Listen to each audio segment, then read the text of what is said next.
It's time for another edition of We Welcome Your Teams, a podcast about the most unique job in sport, football stadium announcers.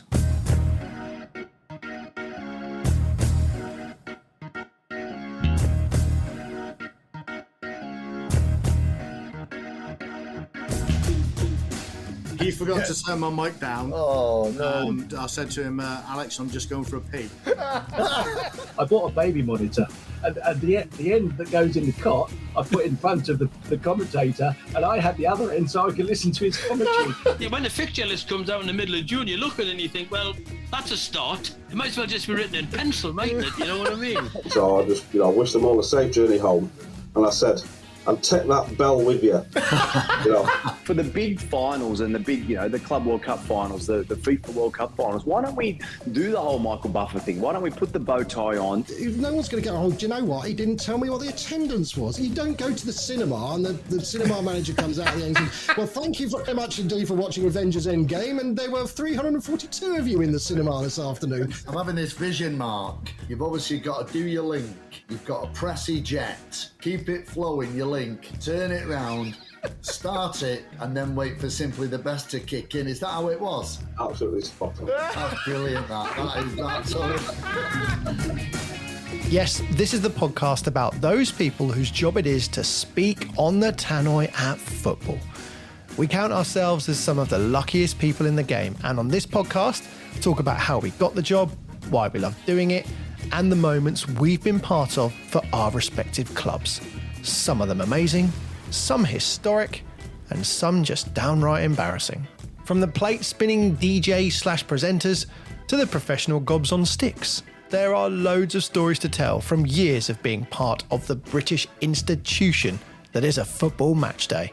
It's a job full of pressure, quirks, laughs, and amazement, and there's a good chance we'll muse over the finer details of the job that no normal fan would know even existed until now.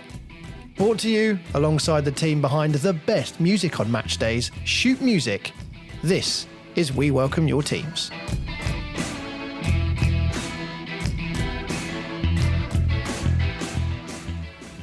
So welcome everybody to another edition of We Welcome Your Teams, and alongside me is my regular and slightly more buoyant than usual co-host, Mr. Alan Keegan. How are you, Alan? I'm very well, thank you, Rich. Absolutely fantastic at the moment, and the roller coaster continues. Oh, it does. The joys of being a stadium announcer, but the joys of being the stadium announcer at Old Trafford. I tell you what. So I know last month we were all thinking of you. In fond ways and in most ways very jealous of that game you were in charge for when Man United played Lyon in the Europa League, and you had extra time equalisers, extra time injury time winners. The big question, of course, were you professional and did you hold it together? No, absolutely not. And I mean, you've hit the bullseye because it was dead. It was dead and buried, Rich. It was over, wasn't it? We were out. The season had finished. And all of a sudden, we get the penalty, and you're thinking, hang on, let's just keep the old microphone hot and keep it ready, And then Kobbie Mainoo. I mean, what a goal! And I mean, that's where you want Kobbie Mainoo in those tight spots. He can deliver what he delivered there beautifully. And then, what can I say? Harry Maguire just playing centre forward up there, gets his head on it. And, oh, mate, honestly, everybody, I mean, where I am in the dugout, where I am. Everybody from United, the backroom staff, the masseurs, everybody was there, high-fiving, cuddling, punching. And the celebrations lasted that long. I nearly forgot to mention Maguire's goal. Did you? Because we were just like, it was another world. And when you're like with your mates celebrating, I'm thinking, I'm in the stand here. I'm just going absolutely crazy. And I thought, hang on a minute. I mean, we always let it settle, but this was longer than normal. If you get a chance to listen to it, there is a gap. Oh, no. Yeah. Obviously, this is before they were all celebrating in the corner, the players anyway. So It was a slow walk back, but I thought, hang on, I better mention the goal, and then it just erupted again. Yeah. Then. And I think we've had these conversations before. I mean, whenever it's happened before with Champions League or the Europa League Cup final that was in Stockholm when we played Ajax, they asked both announcers from each club. So, you do your guest spot. It's like the Wembley gig, well, you wouldn't know, Rich, maybe Simon when we chat to him, but it's like that guest spot you get, so you do your bit and blah, blah, blah. So I'm hoping that I'll get a bit of Spain in May, Nice. Back to the Camp Nou after so many years. I'm very jealous. I'm just jealous of all of it, really, to be honest. Let's give some shout outs on that theme to a few of the other guys in the announcer community, former guests who've been on the pod, who've all got Wembley dates in their calendar. So Rich Goulding at Birmingham, Mark Dennison at Forest, Alex Kirkley at City, Mike Rankin at Crystal Palace, all been on the show and getting their little Wembley gig coming up. There's still a few obviously in contention with playoffs and everything else like that as well. I do want to say congrats to Big Lee Nicholson at Leeds and Dom Walker at Burnley, who both got to host their own prospective promotion parties. Saw some great pictures of Dom on the pitch with the Burnley team. And complete other end of the scale, Mark Swindlehurst and everyone at Morecambe, who had to kind of host their game when they were relegated out of the Football League. He said the saddest time in his 33 years on the mic. It's all the highs and lows, isn't it? It really is. And final commiserations to John at Coventry, who got caught on social media getting soaked by the sprinklers mid-announcement. Yes. Most of us have been there at some point, but I thought we'd throw that one in for John. And because it's Coventry as well, and they're not my favourite people at the minute. So, shall we get on and introduce our guest, Alan? I've got his walkout music ready to go. Take it away, please. Well, as always, we've got the cream here this evening on this podcast. Delighted to welcome him. It's taken us months to get this man on the other side of the microphone, but we've managed to do it. He's been busy. He's been up. He's been down. It could be said he's still a little bit down, but we're waving that flag because we're delighted to welcome on our show tonight the voice of Walsall, Mr. Simon Hill.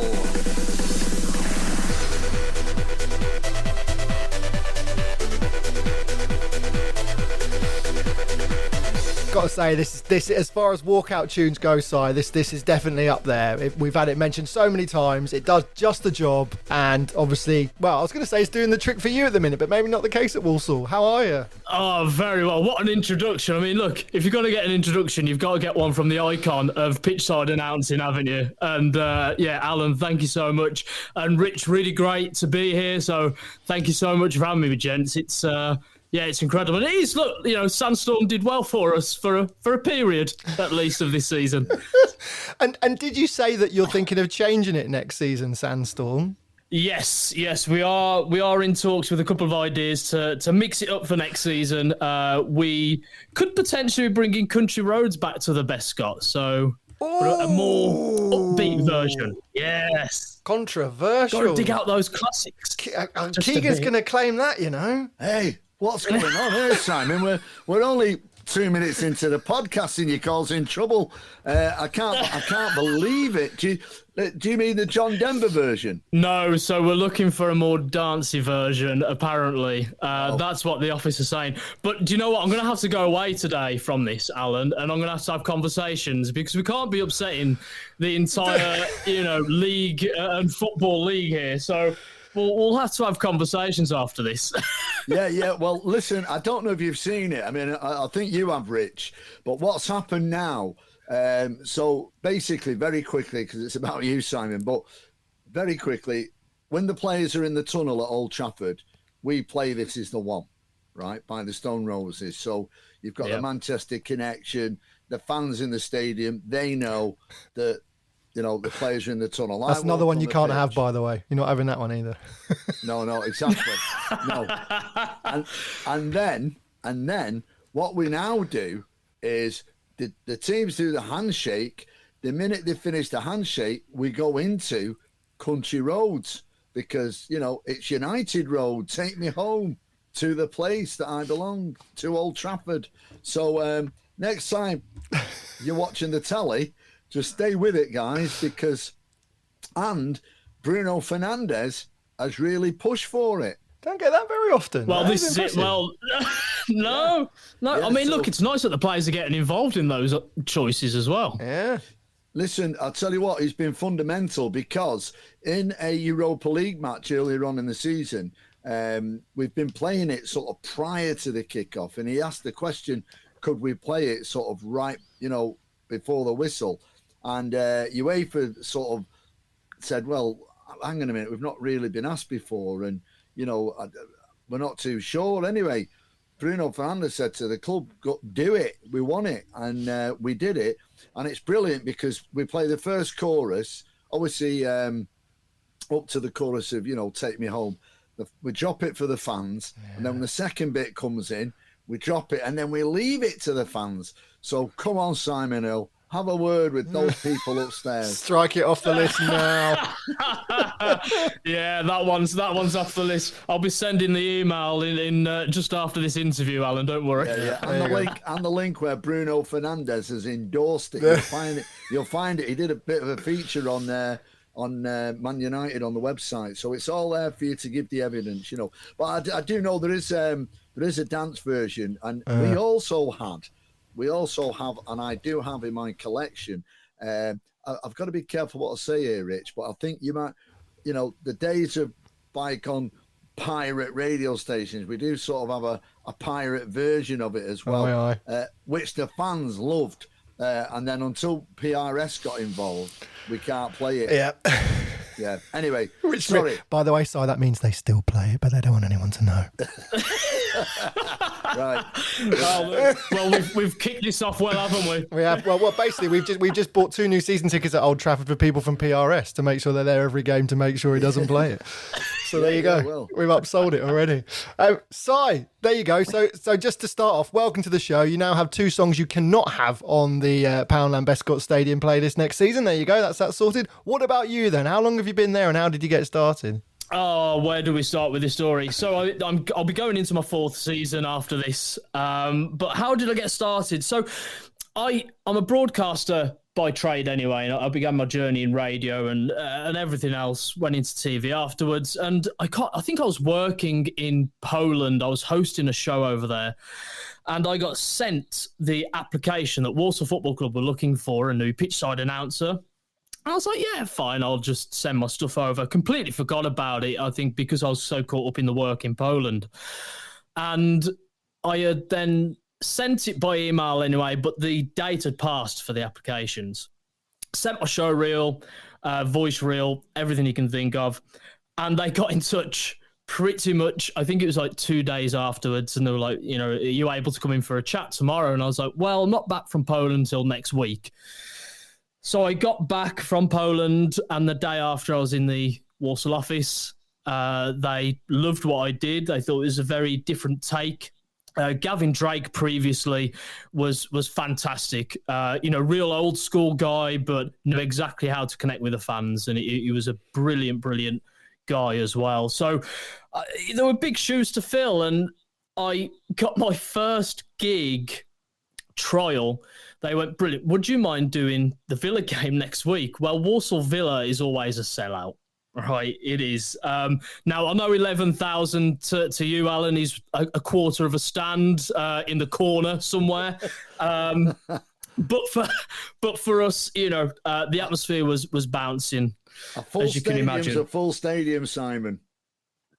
That's it, and I always say this, it works within another aspect of my life with professional wrestling. Sometimes you get crowds of 300 that will make more noise than 3,000 if they're passionate enough. Yeah. I did the trial, and I was like, right, do you want me to prep anything? There's like, we want you to bring your own kind of style. We want something different, want a fresh take on this. So I was like, right, well, how do I do this? So I mixed the worlds of radio, wrestling, and my presenter style into what I was going to do. So I came in with this kind of Michael Buffer script that I was going to introduce the players onto the pitch with. And as I'm reading it out and I just finish it, the place is going mental. Steven Gerrard is stood next to me which I didn't realise until I'd finished reading. He just turns to me and went, I know it's the audio-based, but gave me a nod of approval. So I was like, look, if I don't get the job now after Steven Gerrard, just give me this little nod. Nothing will. But that's how it all began. And, ever since, it's been a learning curve for sure. It's not an easy role, as some people probably think it is. It's very much you're on the spot, from pre-match to post. And so what did you do then? I'm intrigued to know. You went in. First of all, what was this during the season? Where was the sort of regular announcer? So the regular announcers had left. This was a new era, coming in, and they were looking for a new announcer. Yeah. All right. So this is at the beginning of the season. Yes. So this was a friendly against Villa. Against Villa or something. Yeah. Yeah, exactly. So what did Simon Hill bring to the show then? What was intriguing that even Steven Gerrard was taking note and giving you the wink? I think it was passion. I'm a very passionate, energetic guy anyway, and I think as a broadcaster, we all know that being in those moments brings something out of you anyway. And when you're already kind of programmed like that, I was like, right, I really want to go out here and, get the feedback from there. Is it too much for a football stadium? Is it not enough? And I just decided to get this Michael Buffer script, kind of approach it in that really enthusiastic style. And Steven Gerrard just gave me this nod of approval, and maybe it was a little bit different to what Villa have, I'll tell you what, though, for, you think of the kind of atmosphere they create at Anfield, which obviously Gerrard is used to every week. I think for him to turn around and give you a nod there is pretty high praise. Bloomin' heck. Yeah. That is cool, isn't it? Yeah. Also, it's very interesting the number of people we speak to who are radio DJs that end up as stadium announcers. If you think hard enough about it, there are similarities. Most of the time we go into the job not knowing exactly how many people are A, even listening, or B, paying attention, which is pretty much the same for both. But pretty much the same for both. And in some cases, you also don't know whether your gig's safe at the end of the year. Yeah. It's true, true words spoken. Yeah, it's true, though, isn't it? It just makes us want it a little bit more. And speaking of giving it too much, by the way, which is not a problem. You've got to be passionate. You've got to. I had an incident this weekend, just gone actually. Was it the last game? A couple of games ago. It was at the stage where there was still a slim chance of West Brom getting into the playoffs, and they'd lost the game before, so everyone came to the game feeling a little bit, that's it. And I kind of stopped for a second and thought, excuse me, a little bit of this is on me to try and, I know the players have got to do their bit, but let's properly give it some for the walkout. So I did. So I properly took a couple of breaths. They start walking, and I really went for it, so much so, unfortunately, that my voice actually broke during the walkout. Oh, no. So I said, please welcome your teams, whoever it was, Watford or Norwich City, and West Bromwich home. And just the moment when you really need that properly let down. Maybe because I hadn't shouted it enough in a long time. Maybe that's what my problem was. Note to self, go to games and give it some every single match and you won't get caught out. But it's the feeling, isn't it? What we'll get onto sort of match day in a little bit in a minute. I want to get onto that sort of routine and everything you say when they come out and all that kind of stuff. But just what was your opinion of the job of a stadium announcer before you got it? Yeah, I think I underplayed it for sure. I'll happily admit that my impressions, and I think this is just going to football games, was, Gavin Drake, like I said, was incredible. It was very much, though, here's the safety announcements, here's the team reads, there's your subs and goals, job done kind of thing. I feel like the modern day announcers now, a lot of people have had to adapt, and the game's changing. I think especially some of the European announcers we've all seen and heard on socials doing incredible things there. And where they find some of that energy from is next level. So I think I did underplay it. However, adaptability is needed in this role. I think it's very important. because you do have to turn on a dime, really. And Alan, you've been around a long time, seen it all, done it all, and hats off to you for just still sounding so natural, so good all the time. I think the bottom line is, though, I mean, we all love it, don't we? You know, we all love the job that we do. We're very privileged to. We say it every other week, don't we, Rich? You know, we're privileged to do what we do, and I never tire of it. You know, I walk on that pitch as I'm bringing the teams out, and I look around that stadium where I have got season tickets, and I've sat there before I ever was the announcer, and I just think, how did I get here? You know, I pinch myself, and some of the most amazing memories for me, you know, being the announcer. I mean, it's just been an incredible journey. So, and you're right, you do. It doesn't matter what age you are, even if you're like long in the tooth like me or young fellas like you. You know, it's you have to move with the times. You can't stand still. You've got to keep adapting. You know, you can't become complacent. And I always treat every game as if it's my first one. You know, I always give it everything. And you know, like obviously United aren't going through the best period at the moment, or they haven't been for a few years. I never let that sort of impede on the job I'm doing on a match day. I'm still professional, still give it me all, still at the beginning. If you're listening, you've been there, Rich. I still give it, you know, welcome to the home of the greatest football club in the world, you know, the home of Manchester United. I still say it because I believe it, you know, I still believe it. I don't say we're the best.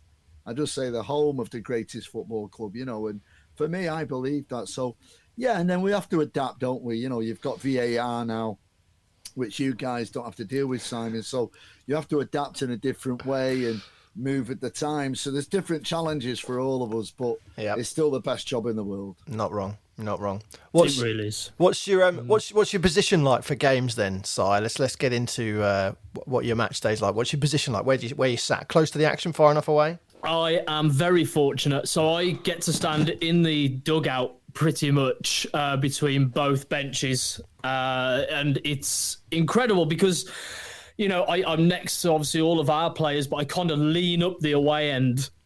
So I hear everything that's going on. And, you know, I can't say that I've never kind of just give our coach a nudge, sub coming up, you know? Yeah. But yeah, so I'm very fortunate. So I see and hear pretty much everything that's going on. But I think that what that gives me as an announcer is an advantage to get ahead of subs, announcements, added time, and you also get to, you know, see what's going on and how to deliver certain things. Mm-hmm. Yeah, and also you get to hear every effing and jeffing that goes at the fourth official. You get to see some of those, and we're all now at the age now where we get to see some people who are managers who were players when we were kids. That's when it starts. That's when I start really engaging now. You know, I've seen some people that were players when I was properly into football like that. Still am, but you know, those players who were the icons of the game, and now they're rocking up being the managers, which is nuts to see when they're on the touchline in front of you. So is it just you? Are you floor managed? Is there a team in your ear? So yeah, it's not so much floor managed. It's between myself and Sam Hadwin, who's the marketing officer, but he also operates everything from the PA room. We've got earpieces. We talk to each other throughout the entire game. You know, for anything that needs to be dealt with, you know, in the right way at the right time. And I think, again, you know, this job is all about timing, isn't it? It's at the right time and it's the right delivery for that time. So, you know, you're not going to announce added time when there's a last minute corner going in, are you? So, yeah. And you're 2-1 down because that'd go down well. Yeah. So yeah, you know, I think it's important. You guys clearly, I'm sure there's a much bigger team going on around both of you at the moment. I suppose if I'm middle tier of the action, then we've currently got floor manager plus one other, but everyone's sort of the three of us squeezed onto the bench. There was a talk as we get towards the end of the season, looking at next season. There was talk of me getting an earpiece, and I don't know if that moves me up a tier. Not like top tier, like Mr. Keegan here, but I don't know if that moves me up a tier if I also get like a CIA MI5 style earpiece in as well as everybody else. Not that it'd be nice to hear what's going on. I suppose I don't know what else I'll use it for. No, I think you deserve it, Rich. You know, I've earned my earpiece. Yeah, you've earned your earpiece, mate. Yes, come on, golden earpiece, please. Yeah, and of course, it depends who you've got working around you. As some of you guys probably know, we have a Premier League manager who shares the sort of, dugout or that area of the dugout with us. So we always have somebody from the Premier League, and I've got somebody from United, and then obviously there's a schedule put together, whether it's a banner going up and timings or different things happening at different parts of that pre-match kick-off with presentations, or even half-time. It might be an internal promotion for the foundation or a penalty shootout or a sponsor. They want to get themselves the awareness. So yeah, but no, I think I'd pioneer for you to get your upgraded earpiece, Rich. Do you know what they also mentioned? You know what else they also mentioned? You know what else they tease me with, don't you? Well, I'd be very doubtful they'll give you a lectern. I mean, surely they're not going to give you a lectern, Rich. They're talking about it. Have you got a lectern, Simon? No. Oh, come on, guys. Hey. We need to figure that out for next season. Definitely. Well, you see, I have my lectern, and then the floor manager, it sort of rolled in that he's got one. And it's absolutely brilliant. It works well. I'll send you a picture of it, Rich, and you can put it on the guys. Thanks. Yes. Let's see another one. Let's see another one.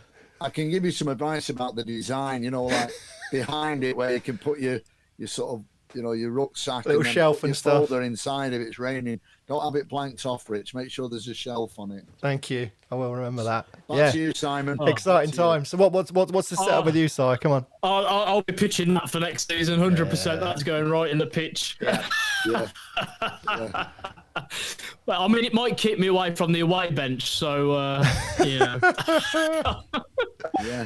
And what about your equipment then? I mean, we are quite basic over here in League Two. So do have a handheld mic, very good microphone, which we look after very well. Earpiece. Now I saw this going. I listened to an episode, so I know this needs to change for the next one. Is the clipboard needs to go, Alan? Right, and it will. Oh, mate, come on.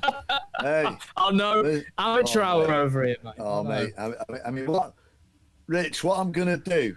I'm gonna video my folder and put the actual material of it as well. It's not one of these cheap things from B&M. No, take us through it. Yeah, it's a proper one. And oh, Simon, I can't believe you're on a clipboard, mate. I mean, listen, that's just shocking. It's shocking, honestly. No, look. I obviously, when I said about tiers, this is what I mean. Not going anywhere top tier yet, because I've been offered the chance to upgrade my clipboard.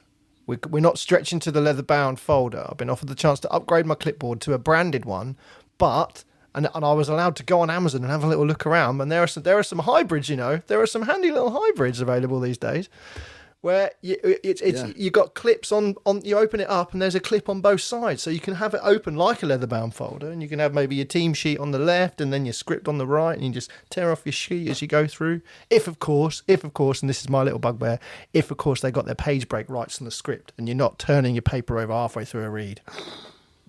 That's it. Yeah. Been there, done that, and that. I think within my first week, I was. Let's not do that. Talking to you pros, like obviously with your clipboards, if it rains, come on. If it rains, paint the picture. This happened to me only a couple of weeks ago, mate. I'm pinning my my coat over the clipboard so I can still read the team sheet without the ink drying.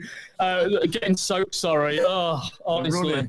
Running down the team sheet. Running down the sides. Yeah. You see, you don't have that when it's in a plastic wallet, Simon, and you can turn the folder over. Look, this email's going to be comprehensive after this. Yeah. Honestly, it's going to be a 5-star report, mate. It's going to be unbelievable. Yeah. Then it is always good to be on as a guest on the pod towards the end of the season, because we're all starting to like. Well, we've already been asked at our place, like, right, what should we start thinking about for next season already? We've got a few home games left, but let's start planning things for next season. I can put it out there and see what everybody else is on about. I know I always leave it late. Okay, it's back to the chat with our guests shortly, but first, let's take a bit of time to tell you about why we love working with Shoot Music. They are the #1 music provider to the sport DJ community, and there's no point being a great announcer if there isn't great music to back you up on your match day. So, Shoot Music have a match day DJ service. You sign up for free and get new music sent straight to you, because they know that stadium atmospheres need creating and curating. You'll get access to handy instrumental versions, crowd-pleasing remixes, and specialised DJ mixes straight to your inbox, ready for your next match day. So to sign up, email them info@shootmusic.co.uk. Feel free to let them know you heard about them here on the We Welcome Your Teams podcast. This month, the team have sent round some amazing tracks. Here are 3 of our favourites. Right,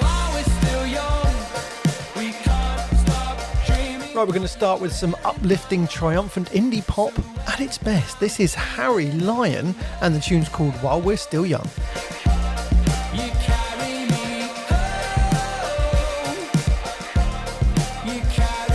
Next up, it's the Florentinas, supported Snow Patrol earlier this year, and now they're back with a new single. This is called For You. For you.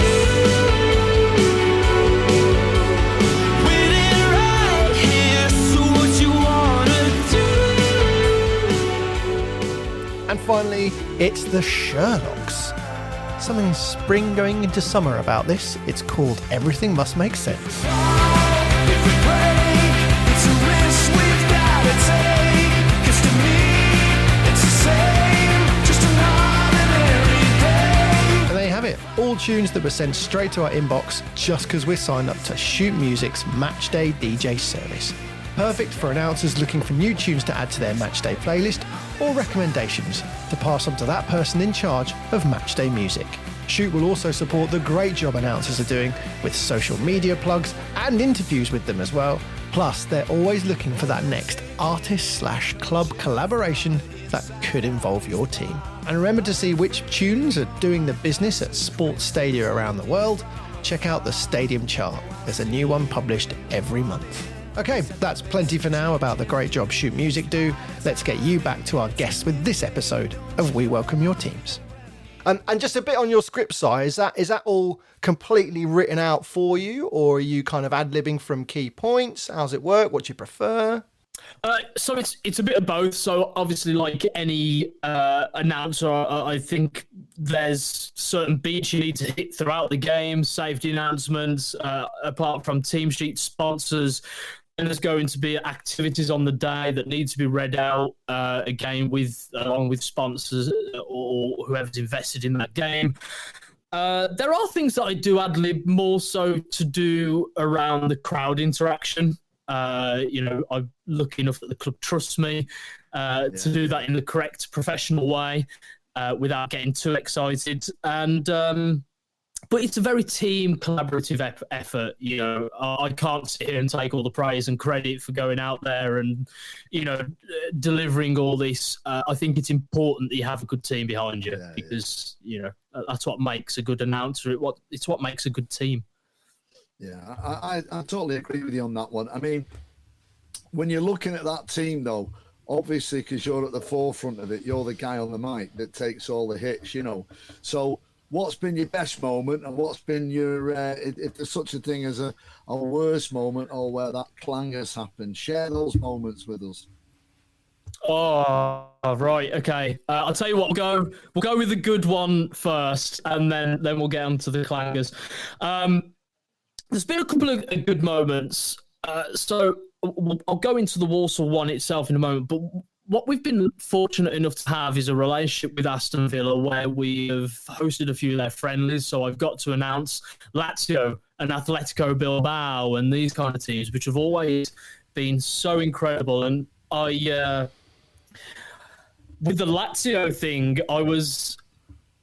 I was kind of given a little nudge by one of their staff to be like, why don't you just watch this? And if you want to interact with the 150 Lazio fans that have travelled in this way, feel free. So I did, and I was like, you know what, it's a friendly, let's have some fun.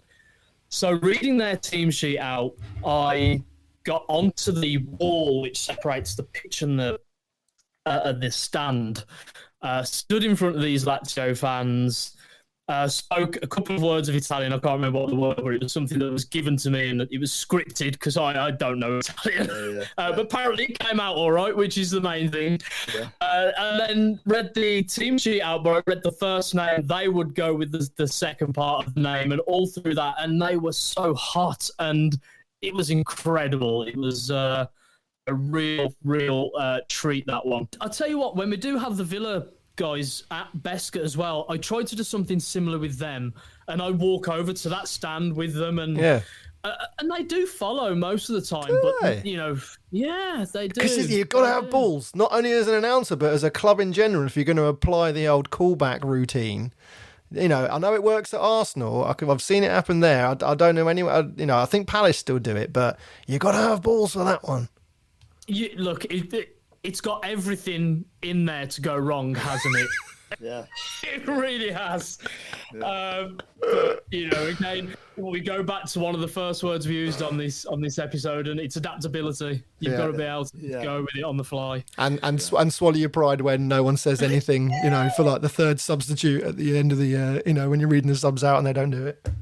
All been there, mate. I'm sure we've all been there. But in terms of Walsall, we've had some great moments. You know, look, this season has had its ups and downs, but the crowd have been fantastic throughout. And I think when you get those moments where you're in front of a sold-out stand and every single fan is going along with you and they're trusting you and invested in the hype that you're creating, I don't think there's a better moment like that. When we played Wrexham a couple of seasons ago, I was fortunate enough that I tried a couple of different things and they all worked, they all landed.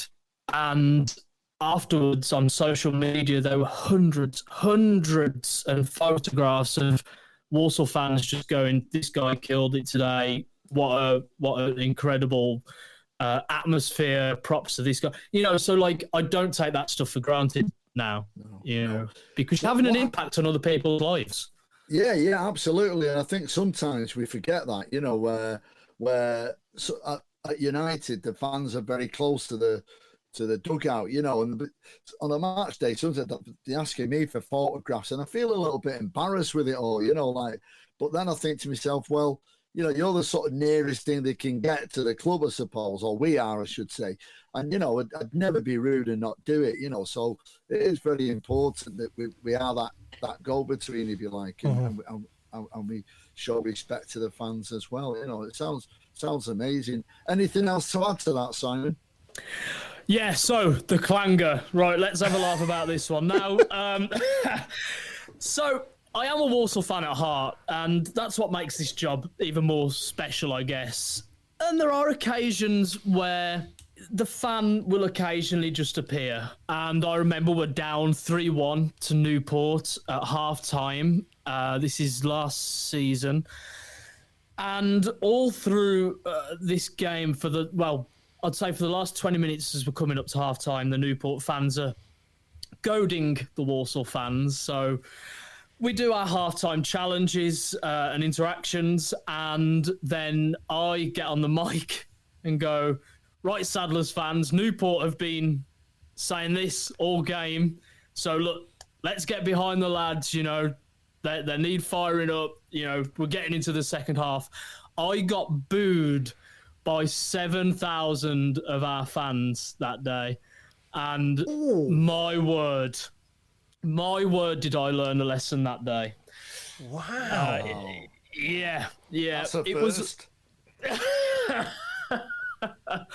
I get it that they were frustrated, and I was trying to come from a very good place as a fan, what I would want to see in a stand. Because look, a 9 to 5, I'm not going to come to your work and go, you are this, you are that, you are the other.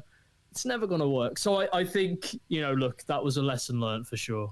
Oh, It's like it's funny, isn't it? Because I get how you get involved and you really want to turn it around, but then you get, like you said, 7,000 people saying, "Don't tell us how to support our club. We'll support them how we want to. Thank you very much." Oh, ouch! I can't imagine. Well, I can. I mean, obviously, I had to ask people to get off the pitch at times, and nobody likes that. And we've had in the past where people have had to announce that the last train home is cancelled, or there's no beer left in the home stand. So they're all equivalent of getting that same feeling, but probably not as harsh as that. Ouch. Yeah, it was. It was Did you lose rough. the game? Yeah, we did. Yeah, which was it? So what was the end of the match like when you were wrapping up? Or had you gone by then? I radioed through to PA. I was just like, "Can you finish this? Because they're not going to listen to me now." Man. Do you have a song at the end where you say right goodbye, and what do you finish off with? It all depends on the game. So we actually don't have a set song for the end of the game. So we will what the club will do sometimes is they'll play on what's going on social media. If the club's having a little bit of banter with us, we'll play something that might, just be a little bit of sauce or a bit of salt and pepper on there. But, we'll also focus on those high energy classic throwback songs that Walsall fans will know from the olden days as well, because that's what gets them singing and chanting along. Yeah. But that one was, I had to delete my social media for about a week because that's when it's bad. Yeah. Simon learned a lot about announcing that day, let me tell you. And the other reason you came up in our group chat before you were even a member of the group chat, you probably know what's coming here. Yeah. Was, from what we can tell, the first stadium announcer to get in trouble with the FA. We're intrigued. I mean, we all know how clubs and the FA operate, so I will have to be sensitive with this, as you can imagine. All right. But I'm, Don't get in trouble again, Simon. Don't get in trouble again. Yeah, please don't. Yeah. I don't need the extra fine, Alan, to be honest with you. So Walsall versus Crewe is always a very tasty affair. Two teams that have a long history. They're actually our last game of the season, which away at Crewe as well. So it'd be nice to rock up and say hello to everybody. But yeah, so they're clearly playing for a draw. We're on this run where we are winning. We're really picking up steam before we got the 14 points clear or whatever it was. And towards the end of the game, they're happy to just keep the ball away from the players and do, use a few, tactics as any team would. And one of those is the ball came out right by us and it went straight into where Lee Bell, the manager, was stood, and he's told his bench, keep the ball, keep the ball, keep the ball.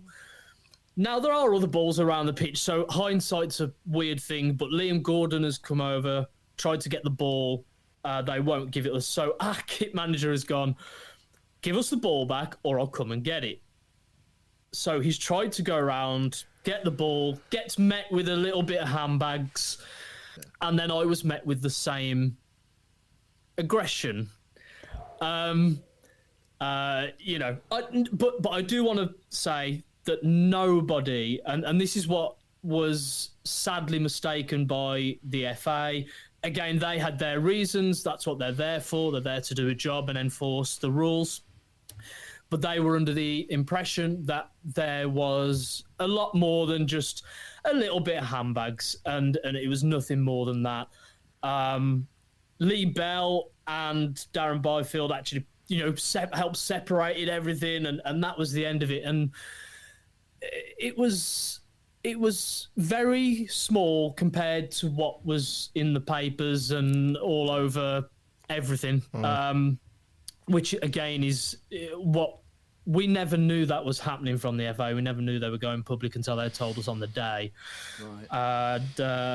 So it was something out of nothing, and it was completely blown out of proportion. There were no aggressive, malicious behaviour from anybody from their bench or ours. And it was simply us wanting to start play, get the ball rolling, let's get a winner. They wanted to hold the ball, to keep the draw, get the point. And look, there's passion on that pitch, and I think, in that moment, I had just saw that our kit manager was kind of getting ganged up on, and I was like, come on, lads, we're all grown-ups.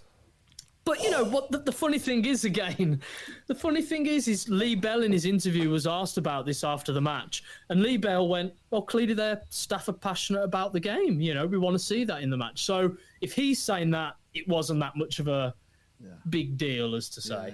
Okay.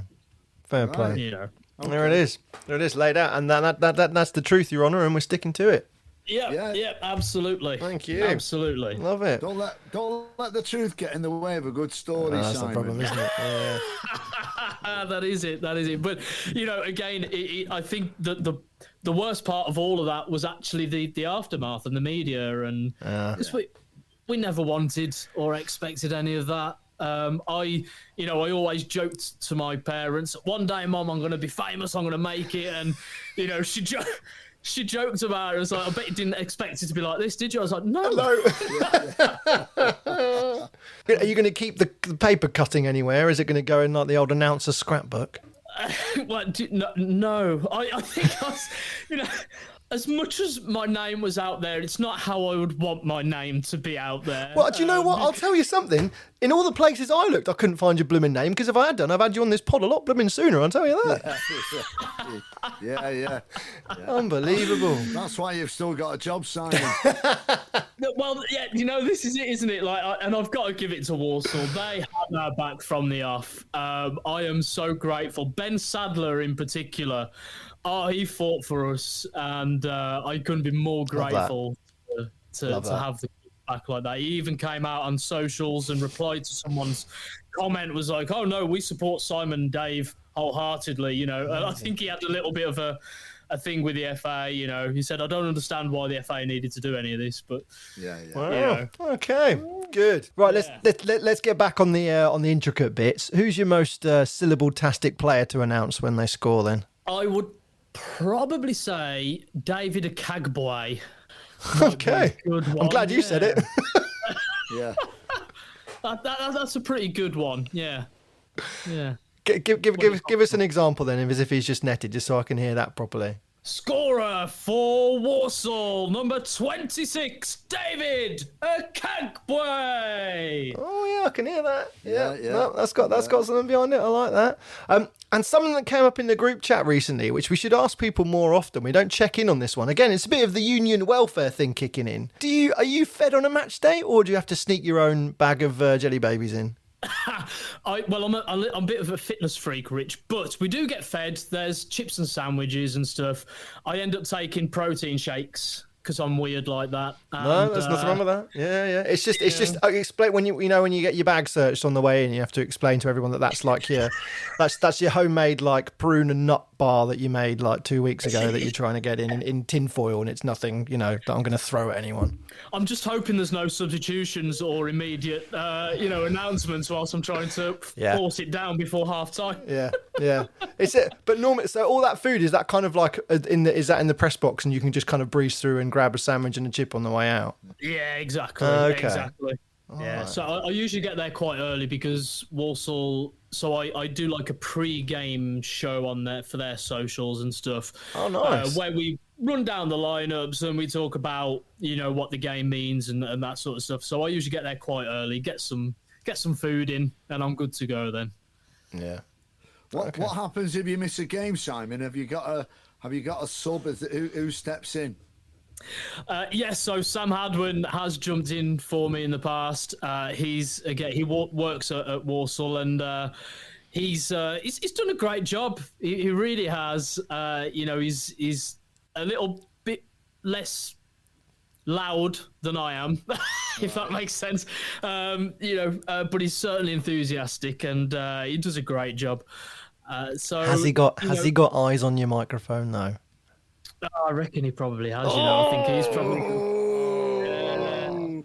That's all right. That's what you need. That's what pushes you. That's what pushes you every game. You see, competition for places. Yeah. Look, if you've never got competition, you're never going to keep growing. Exactly. And I think it's healthy. It's important. Good. But yeah, like all those kind of little things that happen within the club, we all support one another. So when he is covering for me, anything he needs from me, I'll happily hand over as well. So and help him with. Nice. Now you've talked about this atmosphere before, so I just want to get a little picture of your kind of pre-kickoff sequence. So tell me about the songs you always play, how the walkout's orchestrated, and then what your sort of final words are. So music comes from upstairs, but usually we go with David Guetta and John Newman because there's a promo hype package that goes into Ready to Go by Republica. Oh yeah. Which that's always going to go down well. And then I will radio through to cue Sam when I see the teams in the tunnel, get Sandstorm ready. Soon as they're out, Sandstorm's playing, the hype's going. I will then walk over to our main stand where I'll reread the team sheets, the home names. Okay, all right. And all the supporters will join in with me, which is great. And then I'll cue Sam just before the huddle to play White Stripes, Seven Nation Army. Yeah, absolute anthem. And then I'll do like a little bit of a Winston Churchill speech whilst our team's huddling. Okay. Something to pick the fans up, we're stronger together, that kind of thing. Same thing every game? I do mix it up. I don't use the same scripts every single game. I like to, I think, fans aren't silly. They want to feel the same vibe and energy that the players want to feel. And I think when you can deliver something different and passionate every game, I think that's important. It really adds to the atmosphere as well. So did you say that for that team read, and obviously this is obviously while the players have come out onto the pitch, they're doing their little pre-match bits, they're doing their warm-ups, and you do teams then, and you walk on the pitch to sort of stand in front of one of the stands?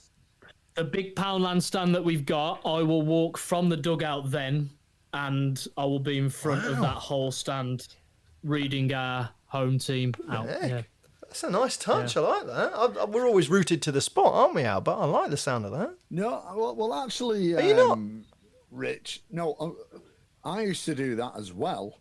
But then obviously COVID slightly changed things. Okay. Yeah. So I went into the sort of stand, and then after COVID, I was presented with my lectern. But I always went out to not sort of to the middle of the pitch, but to sort of to the edge of the goal box, and read it off the screen and everything. So it's a good way to do it. How do you not get hit by a ball in that like final warm up or that little? I suppose they're not warming up at that point, are they? They're not kicking balls about at any point. There's only one ball on the pitch ready to go, isn't there? Yeah, exactly. Yeah. Oh, safe. Yeah. I like that. And that again adds to that. I suppose that connection when you're literally there in front of them. Yeah, I mean, there's no feeling quite like that. I love that. No, I think the first time I tried that out was that Wrexham game that I mentioned earlier, and I think that's when I knew I'd been accepted as the newer announcer. It took a season and a half to kind of get the changes in with the fans because Gavin Drake had been there 20 odd years or whatever. Right. And again was incredible at what he did. So for me to go and do that, and I remember walking over and the whole stand stood up and started applauding. And I was just like, I'm an announcer, I'm just here to read teams out. And but that was, I'll never ever forget that ever. Wow. Yeah. I love that. I love the idea of that. That's another. That's going on my list for requests for next season as well. Now, see, we're all compiling them together. Yeah, but don't use country roads, Rich. Oh, sorry. Yes. Yeah. No, I remember that bit. I will remember that. Don't worry.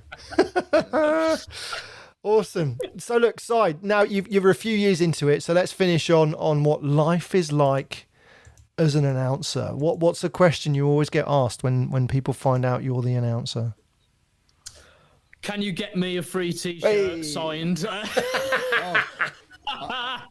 free T-shirt, that's a different one. Can you get me a signed ball? Can I meet the players? I'm like, usual. But if we're talking about the role itself, is how does it feel? And I sum it up like this. You've already mentioned it, Alan. This job is an absolute privilege, isn't it? We are so lucky. I think, Rich, you put something similar in the group the other day. It might have been Dave Hood from Wolves, but there's a few hundred of us that do this, and it's such an incredible privileged position that we get to go out there in front of all these people, be the hype, be the connection between the fans and the players, and be able to just deliver something special and unique for match day. And I don't think there's anything quite like it. No, you're not wrong. Yeah. It's easily one of the. We'll always maintain one of the best jobs in football, bar pulling on the shirt. Even if I still go home at Christmas and have to explain to my auntie that I'm not a commentator. Don't commentate on the games. Do something slightly different, but yeah, that's me. Yeah. Oh, ace. Oh, yeah. Well, it is one of those. My parents are the same. You know, I remember taking my mother to that Villa game, my trial, and she just kept telling people, "That's my son. That's my son." I was like, "Mum, just calm down, cool. Right? Let's not embarrass anyone." Yeah. That's cool. She comes with you as well, mate. Some incredible experiences in there. Amazing. You know, especially that stuff around getting to do that stuff with the Lazio fans, where they call back the players for you. That, trying to get that done in England is a nightmare. So having sort of like the away fans come to you and let you do it is something else. Brilliant. So, mate, thank you very much. Good to catch up to you tonight, and great to hear those stories. And glad that you survived all the fun and games with the FA, and you're still going. Oh, that's it, man. And look, hopefully there's many more years, but no more FA charges. But gents, I do want to say thank you so much for welcoming me onto this. I mean, to sit here with two absolute icons of pitchside announcing doesn't get better than this. So I really appreciate it, gents. Legend. Take care, Simon. Legend. Good to see you, Si. Thank you very much. Thank you very much. I'll see you soon, even if it is on the telly in Spain, doing your thing. Yeah. Best of luck. Yeah. Cheers, guys. See you soon.